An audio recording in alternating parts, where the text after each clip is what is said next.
বন্ধুরা, আমাদের ছাদের মধ্যে এখন অনেকেই তো জবা গাছ করছেন, কিন্তু জবা গাছে খুব ভালো রেজাল্ট কেউই পাচ্ছেন না।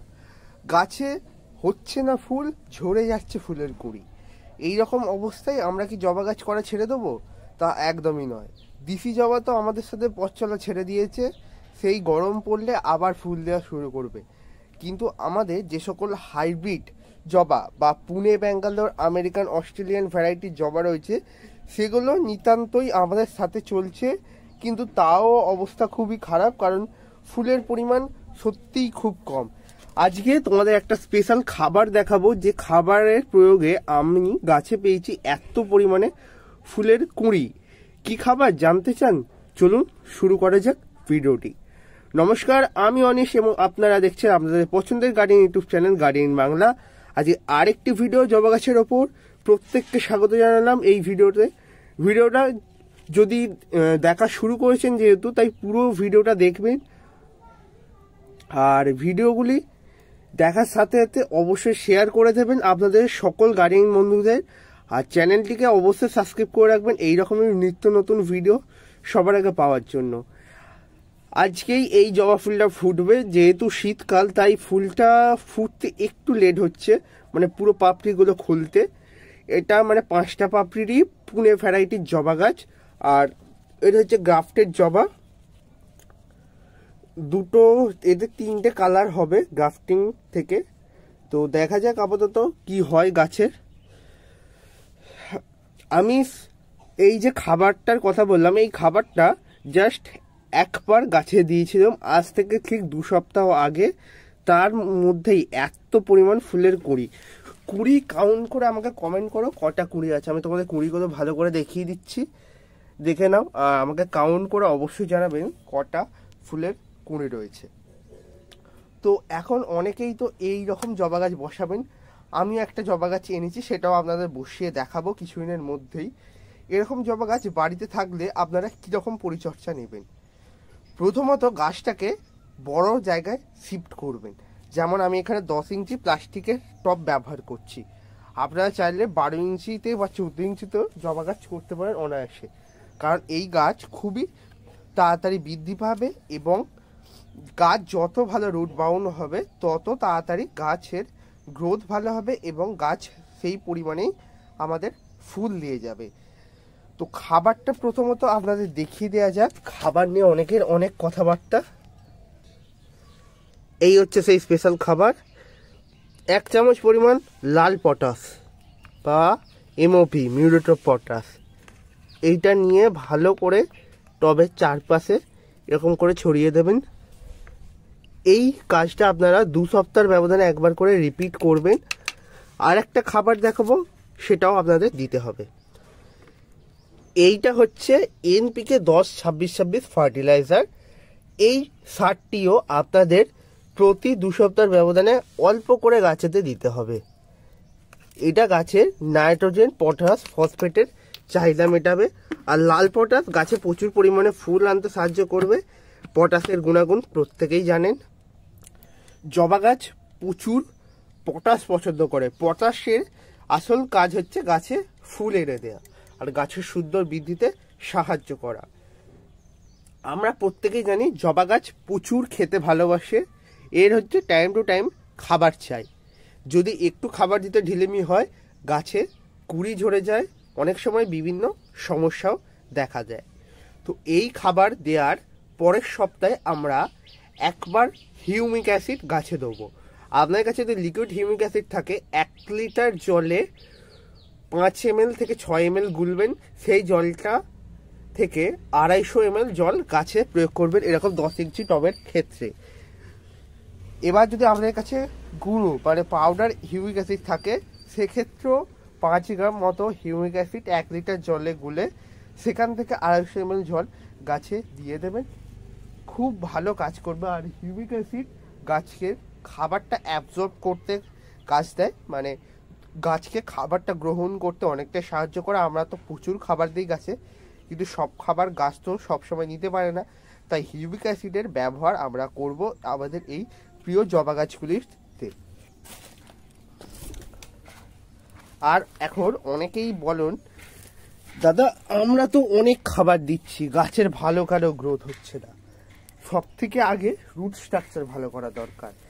এই জন্য আমি প্রতি 1 সপ্তাহ ছাড়া একবার করে হিউমিক অ্যাসিড দিই গাছে, এবং যে সপ্তাহে হিউমিক অ্যাসিড দিই না সেই সপ্তাহে গাছেতে টবের মধ্যে বা গাছেতে স্প্রে করে দিই এপসম সল্ট।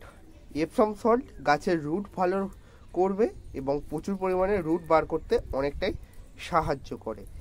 এই ছোট্ট ছোট্ট টিপসগুলো মাথায় রাখবে, দেখবে তোমাদের গাছও প্রচুর পরিমাণে ফুল দেবে।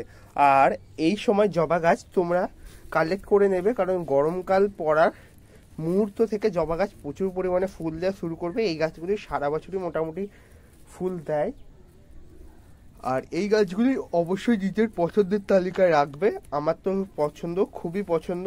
আর জবা গাছতে প্রচুর ভিডিও তোমরা গার্ডেন বাংলা চ্যানেলে পেয়ে যাবেন। এখানে একটা প্লে লিস্টও রয়েছে, সেখান থেকে তোমরা জবা গাছের সমস্ত ভিডিও দেখে নিতে পারো। আর জবা গাছে আর কি খাবার দেবে, লিকুইড খাবার, সর্ষের খোল ভেজা তরল সার বা আরও অন্যান্য খাবার, এইগুলি কি আমরা গাছে দেবো না? এই খাবারগুলো গাছে এখন দেবো না, জাস্ট এরকম রাসায়নিক খাবার দেবো। তো সত্যি কথা বলতে রাসায়নিক জৈব দুটো মিশ্রেই আমাদের এই ফুল গাছের জন্য খাবার রেডি করতে হবে, কারণ শুধুমাত্র জৈব খাবার দিয়েও প্রচুর ফুল পেতে পারবো না, আবার শুধুমাত্র রাসায়নিক খাবার দিয়েও আমরা বেশি পরিমাণ ফুল পেতে পারবো না। আর এনপিকে 0050 বা ব্যালেন্স এনপিকে 20-20-20 বা 19-19-19, 0-52-34 এইসব কিচ্ছু নয়। এইসব জিনিস ভুলে যাও, এখন এইসব অতীত হয়ে গিয়েছে। সবজি পচা তরল সার, মাঝে মধ্যে দিয়ে দেবে হিউমিক অ্যাসিড, দেখবে গাছের গ্রোথ। শুধুমাত্র জবা গাছ, গোলাপ গাছ, এই গাছগুলোকে আমাদের রাসায়নিক খাবার দিয়েই করতে হবে, কারণ এই গাছগুলো এখনো পর্যন্ত জৈবভাবে করা চাপের বিষয় হয়ে পড়েছে। কারণ এই গাছগুলো প্রচুর খাবারের চাহিদা করে, তাহলে আপনাদের ডেইলি জৈব খাবার গাছে প্রয়োগ করতে হবে।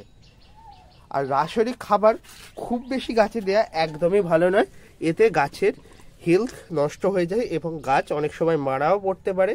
তাই সবসময় নিজে ভেবে তবে রাসায়নিক খাবার গাছে দেবে। আমি দেখালাম বলে সেটা চট করে দিয়ে ফেলবেন না।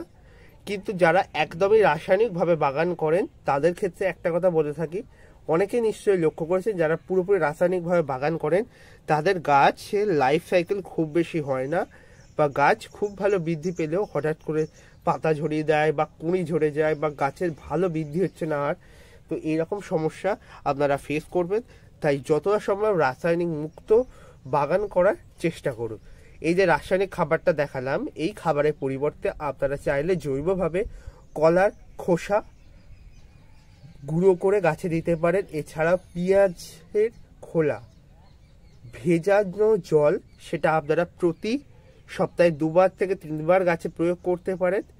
এর পাশাপাশি চা পাতা, ডিমের খোসা, এইগুলো আপনারা গাছে প্রয়োগ করতে পারেন।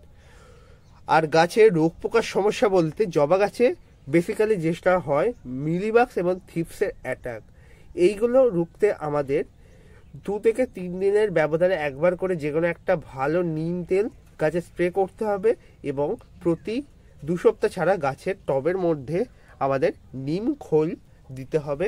তার পাশাপাশি আমরা যে কোনো একটা ভালো কীটনাশক, সেটা হতে পারে কাকা বা ডাবগর, রোগর, এরকম ধরনের যে কোনো একটা কীটনাশক গাছের জন্য সবসময় রেখে দেবো হাতের কাছে। এটা কোনো সমস্যা হলে আমরা গাছে দিতে পারি। আর একটা বিষয় মাথায় রাখবেন, জবা গাছ নেট পটে যে জবা গাছ থাকে সেই জবা গাছ বসানোর আগে নেট পট থেকে কেটে জবা গাছটিকে বার করে রুটকে একদমই ডিস্টার্ব না করে গাছটাকে বসানোর চেষ্টা করবেন। কারণ যদি ওই জবা গাছগুলি যদি আপনার নর্মালি ওই নেট পটের মধ্যে থাকে, সেক্ষেত্রে গাছের বৃদ্ধি খুব ভালো হবে না এবং গাছ একটা সময় পর মারাও যেতে পারে। তাই এই বিষয়টা প্রত্যেকে মাথায় রাখবেন। আর ফাঙ্গিসাইড ঘটিত সমস্যায় গাছ অনেক সময় আক্রান্ত হয়ে যায়, এর জন্য আমরা মাসে 1-2বার করে যে কোনো একটা ব্যালেন্স ফাঙ্গিসাইড গাছে স্প্রে করে দেবো। এই ছিল আজকের ভিডিওটা কেমন লাগলো অবশ্যই কমেন্টে জানাবেন। ছোট্ট একটা ভিডিও জবা গাছের পরিচর্যার ওপর, খুব বেশি কিছু আপনাদের দেখাতে পারলাম না, কারণ জবা ফুলও এখন ফুটছে একটা দুটো করে। যতদিন না প্রচুর ফুল ফুটছে ততদিন খুব একটা ভালো গাছ আপনাদের সঙ্গে দেখাতেই পারছি না।